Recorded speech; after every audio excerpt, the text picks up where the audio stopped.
Burgess and Bolton's weekly wrap-up.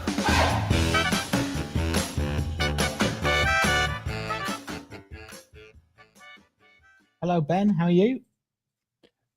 Hello, Jeremy. Happy Friday. I'm good, thank you. Oh, yeah. Good. Excellent.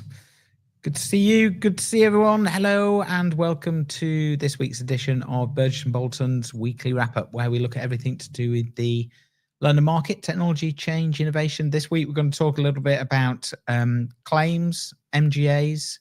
You've just launched the London's leading underwriting survey result. We'll talk a little bit about that, but I think we're going to go deeper on that next week. But let's start things off as normal with a bit of news we can talk about. So a few weeks ago, probably a month or so ago, we talked about the cyber attacks on Marks and Spencer's and the Co-op. And I think last night, this morning, 4 people have been arrested in connection with the M&S attacks, which is obviously good news, as long as they got the right people. Let's just assume they've done their homework and just not arrested 4 random people. And it also coincides with the story about the strawberries and cream sandwiches. Have you heard about this, Ben? I have actually, yes. It's a great piece of marketing, I think, on their behalf. Yeah, obviously there's an insurance angle on this because it's a cyber attack, but I just think it's a great piece of marketing that will probably put them back on track. But what's your take on it all, Ben? What, on the cyber, on the strawberries and cream sandwiches? Let's start with the cyber first, and then we can. Well, the cyber is interesting. So the comparison they keep putting up there is M&S. It got some payout from insurance, 100 million, but reportedly loses 300 million. And Co-op, who didn't have cyber insurance and presumably lost a bit more, but they're not being that open about it. So I think there's been a good kind of an interesting insurance story around this going round. There is, certainly, I think in terms of looking ahead, it's kind of prompted a huge amount of thinking in the market about both the cyber product itself, I think, and I'm not saying it's a tipping point, but I think it probably will help a bit in terms of businesses thinking about whether they should or shouldn't have cyber. We'll watch that space. And then actually arresting people seems pretty unusual to me. Although I think they knew which network it was at the beginning of this, so the police probably found a cut for scruffy-haired teenagers on their computers in dark rooms somewhere. Yeah, and oiked them out. You know the teen phrases for that: lying in your room in bed rot. Is it? Yeah, they go, I've had a bit of a busy week. I need a bit of bed rot. So there these people were probably bed rotting. And hacking. And hacking. The interesting thing, they've also been accused of money laundering, which is interesting, which means they must have been paid in some way, which M&S hasn't admitted or denied. I guess as well, they're probably doing more than just the high profile stuff. I'm sure they've got other hacks going on. Oh yeah, I bet they have. Yeah, I bet they have. Yeah, I mean, if it's them, as you say, I mean, but actually having someone arrested is quite interesting because I think if it's quite a public case, then there'll be a lot of interest in who these people are because they're often in the shadows, aren't they? And yes, it'll probably be disappointing, I imagine. Yeah, it's not like the going back to the Great Train Robbery or something. No, I mean the manhunt. People who rob things generally in life are often a little bit disappointing. You know, they're glamorized often. Yeah. But I suspect in these kind of hackers cases, there's not much. I mean, there have been some hacking cases around government stuff, haven't there, when people have been accused and then extradited. Yeah. And those are, sort of interesting cases, but they've been few and far between. So this is getting more and more high profile. Yeah. Yeah. And then the sandwich, obviously the most important part of this story. I mean, there's two sides to this. Firstly, interested to get your opinion on whether you'd eat that strawberry and cream sandwich. But actually, it's a great piece of marketing, isn't it? It's they managed to, they are literally selling out of these things. I genuinely would love one. Right. Every time I see that photo, I think I could sink my teeth into that. Maybe it's a bit Marmite. It's so nice to look. I mean, I like strawberries and cream. Yes.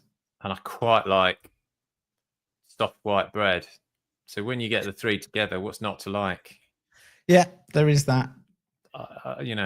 It appeals to the baby side of my brain. As part of my village kind of commitment that I sometimes mention on this show, I help to organise the village fete, things like that. I organised something called the Strawberry Tea Party this year on September the 7th, because the strawberries for Wimbledon are grown in the local fields around my house. Wow. And you can go to they call it the packing house, and you can buy a tray of Wimbledon strawberries straight out of the kind of the warehouse thing. And they do raspberries and cherries as well. And oh my gosh, they are good. I've never been to Wimbledon, but I've eaten their strawberries and they are good. Yeah. Yeah. Well, maybe the closest you'll get to Wimbledon, but Probably. I have been to Wimbledon. They had strawberries and cream there. It's pretty good. Yeah. I just don't know. Yeah, I love it. Quintessentially summer, isn't it? Yes. But that idea of taking a product that's popular elsewhere in the world and then marketing it is pretty good. They probably already covered the 300 million they lost on the hack with the strawberries and cream sandwiches. Yeah, and I think the profile around it as well is going to raise the share price and everything else. I think it's a pretty pretty amazing actually story all around. Anyway, we'll see when the results come out. Very good. All right, bit of fun to keep us going. We'll talk about the sport at the end of the program because it's absolutely fantastic. Yeah. Right, where should we go next? Should we go MGAs and claims? Yeah. Then just a quick one.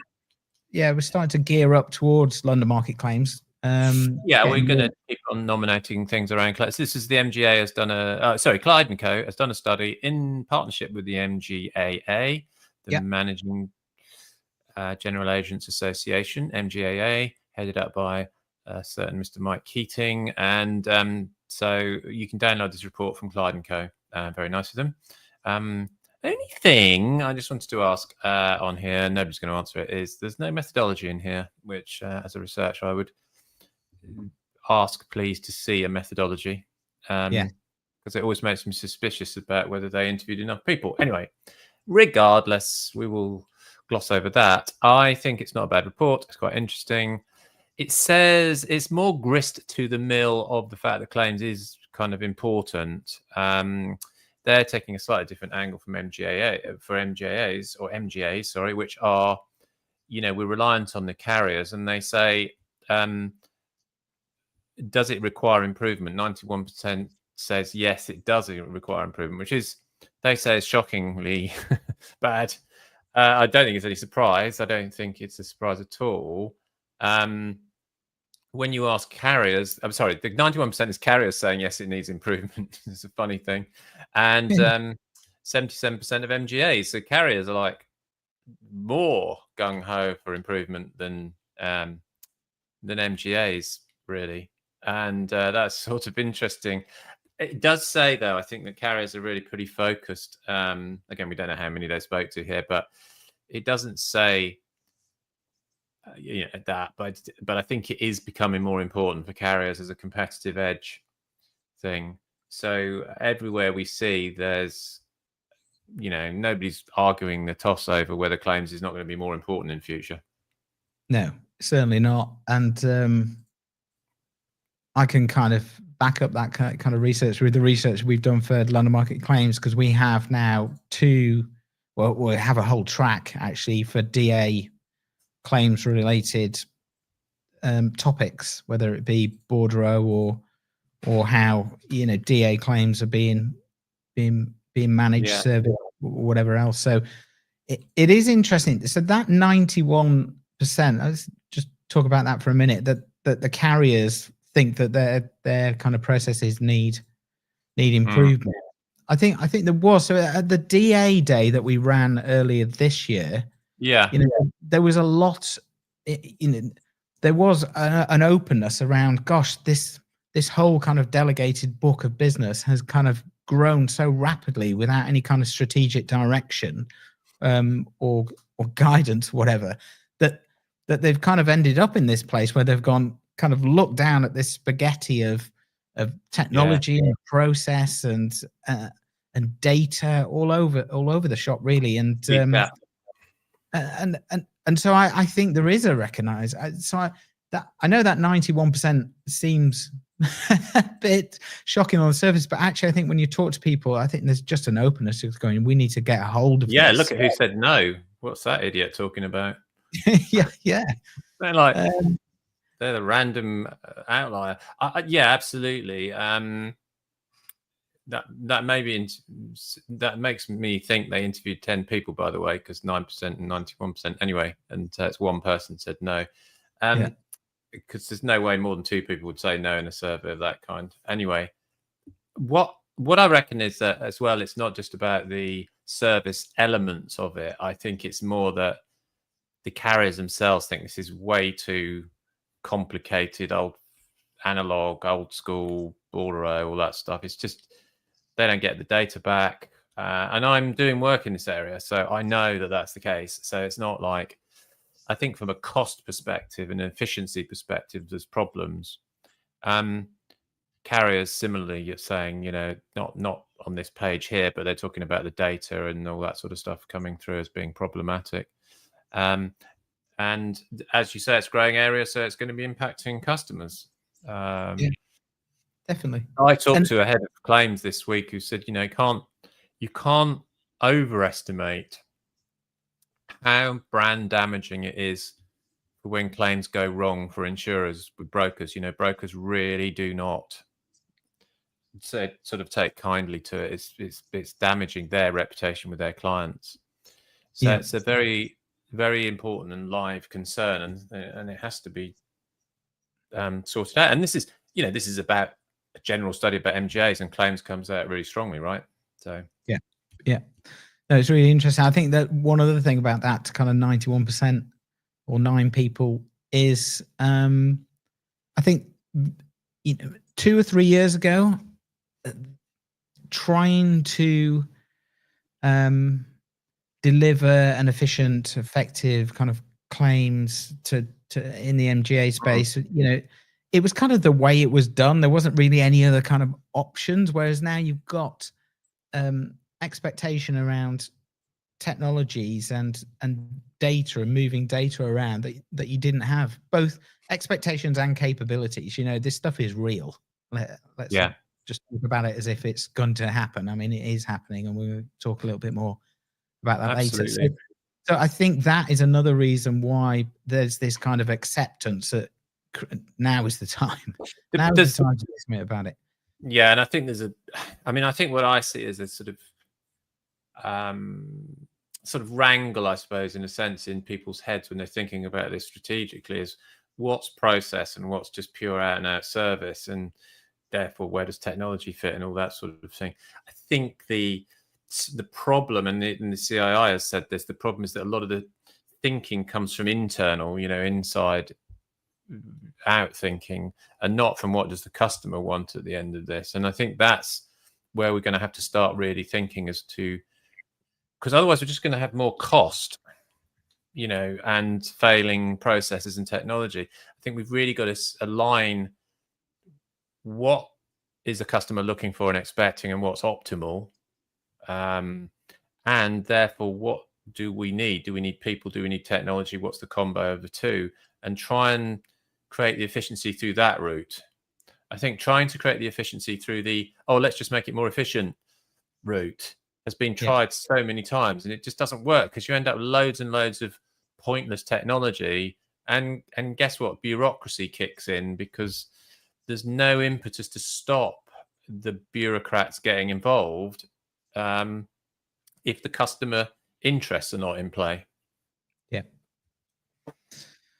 Cool.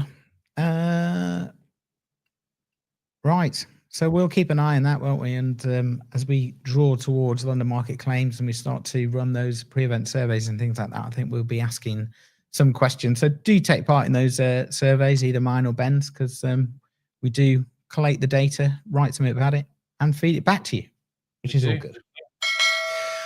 Okay, so talking about data, Ben, you have just released, I believe you just released, London's leading underwriters report, sponsored by Verisk and Whitespace. Yes, thank you very much, Verisk. Whitespace, a very good supporter of us, and they're doing a lot of work themselves. Just as sponsors, they're just launching their new platform, which is advertised all over Insurandex and this report. So good luck with that, Verisk. And of course, that's augmented underwriting and all the other stuff that comes with that. So it's very relevant. Yeah, this is the 12th edition of this report, and it comes at an interesting time, obviously. Can I just say, Ben, I think it looks fantastic. I looked through it today, and I know how much work goes into these things, and I think it looks great. Thank you. I agree, and I didn't do all the design, and I thank our business partners Brandex for that, and the work that's done by the team. So there's a whole content team, which is a massive amount of work, and then there's a whole design team working on this as well. And I think actually, to your point, for which thank you, I think this is the year we've got it absolutely nailed it, because it does look great, and it's yes, it's about data, but it's also about presenting what matters in a easily digestible format. And there's more to come on that, because people do rightly bleat on about the industry not promoting itself, but this is one of those things that is promoting quality and what people do, and we need more of it. So so it's another kind of interesting year. Obviously, the individual underwriters will be looking at this, going, "Am I in it? Are my colleagues in it? Hope not. Hope I've won, come top." But more to the point, I think it's really about the bench strength and the kind of quality that lives within the insurers and the culture of those businesses. I think the ones that do well are varied. You can get them from very, very individual underwriters from very large insurers. Obviously, big teams and things, and people stand out as individuals, but they're part of teams. And then you go down to quite smallish businesses, like MAP, where Richard Trubshaw, who's been a leader for years, is there, but there's only a few underwriters in that. It's more of a trading operation. So you get the gamut. And then the other thing is really what's different, why are these people chosen? And they're chosen by either their peers and their broking partners, a combination of the two. I think we're going to go into this in more detail, but the definite move, I think, and sense is of underwriters' role going to be changing, preparing for change, more automation, I guess, and then more into the softer type skills, or a combo of the soft skills and the technical. That's kind of general feeling. Yeah. You could show I think there's a couple of extra pages there, so you could have a little look. So so there's the actual individuals themselves, top tens and all that. And there's a lot beyond the top tens coming through. And then the bench strength leaders. And we look also at female. So this is a class-based one. So the report covers class leaders. This is A&H, with Atrium doing well there. Hiscox, it moves around a bit, but as you can see there, in that one, Canopus is doing really, really well. So it can be that your whole team, Tim Prifty, who used to be at Tokyo Marine Kiln years ago, interestingly led a very successful team, always appeared top in this report, and has yet again appeared top. So, there we go. It's quality will out, I think. Well done, Tim Prifty. Maybe we'll get him on the show. So I think it is very interesting. I think it's often, this is the first time or report where you kind of see all the different worlds or silos or whatever you want to call them of all the different classes as well. So it gets a bit of that cross insight. Yeah. And can people download it? Where do you get it from? Yeah, so if you go to InsureIndex, we'll put the link in on LinkedIn. You'll probably find it anyway because it's being promoted, and you can go and download the report for free there. So please do go to InsureIndex and do that. And there'll be more analysis and stuff around this, and we'll do some more work on this here on the show. Yeah, we'll dive into some of those results a bit later on. Do you also do a claims one, Ben? Is that right? We do. We don't do a report quite like this on claims, but we do put out a weekly people newsletter around people on claims, and we're also doing, which will come out in the middle of August, the brokers leading brokers, which will be always very interesting. The brokers one we started a few years ago, so we've pooled the underwriters and brokers reports closer together, so that we kind of have a summer of talent, if you like. So there's a lot in this. Yeah. Good. Excellent. As you say, we'll come back to that later on and dive into it a bit deeper. Right, let's talk about Chat GTP a bit. What's all this about then, Ben? Margate. Well, we've been talking about Chat GPT and what it can and can't do. And we just thought, I think you've got something as well, but we got a couple of surprising things to people of our age. Perhaps they're not surprising to young people, but the specificity, if you like, of ChatGPT and these large language models is quite jaw-dropping. And I just was talking yesterday about a colleague who's got a sort of fancy sports car and sourced through ChatGPT a particular component that even Audi couldn't get hold of. And the Audi thing, if they could get hold of it, it was £2,500. My colleague got it for £140. But the point was that how did ChatGPT know this, and why was it loaded up in the first place? So I think it's the question of, this is now becoming the future of products and services being also uploaded into this so you can use it. And the example here, I went to Margate yesterday. It was my daughter's birthday, so she went to do the classy thing of having her nails done at a nail salon in Margate, and I had a light lunch. I didn't actually go to this place that was recommended in the end, but I did have a light lunch and sat on the beach for a couple of hours while that happened. But this was my very quick, what do I do in Margate for a quick afternoon? Now, of course, I could have gone to probably endless websites about Margate, but this gave me almost a little itinerary bespoke. And I know everybody's done this, but they were genuinely good recommendations. It was very helpful. And then I followed it up with where do I book this? What do I do? And it gives you endless amounts of detail about how to get hold. And a little bit of extra advice is, there's a happy hour on at 6 o'clock in this place. And if you do the email, make sure you mention you want a terrace place. All this, all this kind of little nice nuggets of information that are quite useful.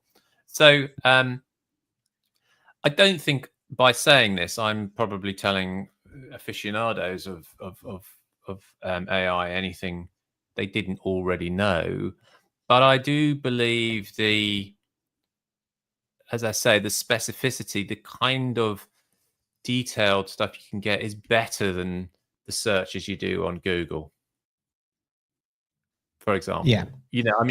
I agree with that. So you're refining down to something you actually want, not having to do a search and get a load of stuff and then chug through it. So it's kind of jumping beyond that. So I think that just to follow it up, and then we'll bring it into insurance land. So that I had a similar, after you told me the story about the car sourcing part, I just thought, oh my gosh, I've got a similar challenge. I've got a pump, and it's a valve has failed, but they don't make the pump anymore. So I couldn't find a replacement part, and I just put the order, the pump number, reference number into ChatGPT and said, "This has failed. Can you source one?" And literally 5 seconds later, it came back with a whole bunch of detail around the thing, and a link of where to buy the part, and it was 99p, and it's just like, oh my god, I've been looking for that for weeks. I mean, I was endless searching on Google and trying to come up with the right, string of words that would deliver a result, and it never did. So if you now bring that into, so there's a couple of kind of applications if you take that into insurance. So if you think about the comparison website, Compare Them Market or one of the others, or Money Supermarket, or whatever it is, those kind of aggregator sites, you kind of just wonder whether that business model is going to be relevant in a few years' time, when I can really see that you are going to have an AI that's a personal assistant that you will know, or you will let it know so much about your life, your financial setup, how many cars you've got, the type of house you have, and it will go out and kind of just sort out that side of your life that is not that interesting and engaging. I don't know what it's like for you, Ben, but every year when it comes around to whatever time it is for me, March, to renew my insurance policies, I just can't remember what I've got. I don't know what, they ask me about coverage, and I'm just like, well, can't somebody do this for me? I can't be bothered. Well,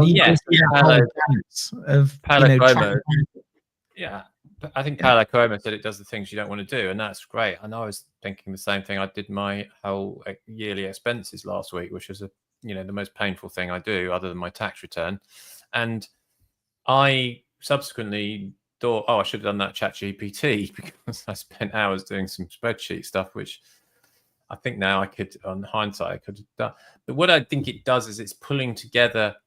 I think it's this knitting together of things that actually works, where you're getting not just the information in front of you, but you're getting the action points. Oh, do you want to do this now? Do you want me to just download this and tell you where to book it? Or, shall I produce you a PowerPoint deck to do this? Or even in the case of a Notebook LM on Google, that is produce a podcast. So and again, we're in the foothills of all of this, of course. But you're starting to see just immense amount of applications, as you say. And I don't think those models, which are very costly, I mean, for insurers to go onto an aggregator is an immense amount of technological investment to even get on it, apart from the fees they pay them, to hopefully get a return. And you're thinking now, well, I wonder whether that, well, they don't even wonder. I mean, they must be saying, well, look, this could be done direct. And you think then of, well, intermediated markets, do you need a broker? I mean, I think probably in many cases you do for more specialist risks, but this could mean the end of very standard broking. Yeah. Lots of words. I mean, that's a very radical thing to say, but I don't see why it should be immune, because nothing's immune from this, is it? No. And I think it'll be those that can get ahead of the curve and think a bit more innovatively about, roles, skills, products, the service, that will kind of steal a march, I think. Yeah, and the interaction that we talked about the other week, which is that the businesses, the Reddit example of people wanting the human data, but then saying, I want to put stuff onto Reddit so that it relates to my product, is also kind of really interesting and also challenging. But you can see that if you start to put your products and services into ChatGPT, then they'll start to appear, and people will find it quite easy to simply get hold and book or buy the service. So It's not going to work for all things, but it does work really well. I mean, I'll give you another example, final one. My wife rang me and said, "You never guess, Ben, what's happened?" I said, "What? We won the lottery." I didn't even do it. And she said, "No, not that.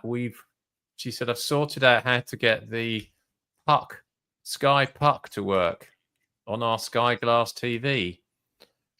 First world problem, I know, but it's been a bit of a pain. We've had to use 2 remotes. And we've been talking to Sky for nearly a year about it, and they don't know how to do it. She put it into ChatGPT, and it told you exactly how to sort it out. And it's a very particular problem. Yeah. It's like it's not sort of a common one. You have to, there's all sorts of little twiddles to get to it, but it told you exactly how to do it step by step. Yeah, it's amazing. I don't know. It's just scary as hell. The flip side, of course, and I was reading an article on the BBC website with Irvin Welsh, the author of Train Spotting, where he was saying, the other side of the coin is the kind of the dumbing down, the relying on this technology, the not thinking about things, that type of stuff. That I don't know if it's, thinking about it is, I'm not sure that's a problem for us and our generation, because we're through that part of our life a bit. We can see this as a tool, as an aid to our experience and expertise. But for younger people coming through, I wonder how. I mean, look, this is a very kind of cliched debate, isn't it? But I quote when the calculator came out, and you were allowed to use it in schools, and I can remember people were up in arms about that. Particularly older generation who said, "Well, that's the end of it. Nobody will be able to do maths in about 10 years."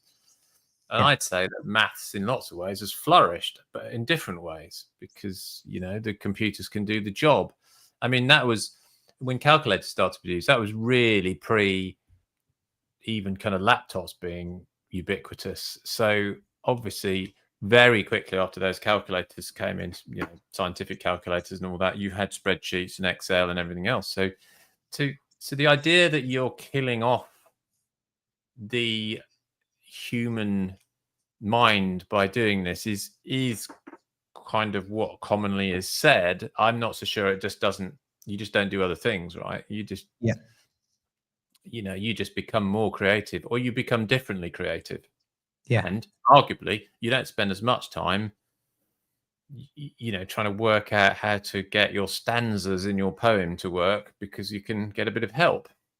And it's probably poets might be very creative, but they probably don't like working out how the rhythm and the thing of their poem works.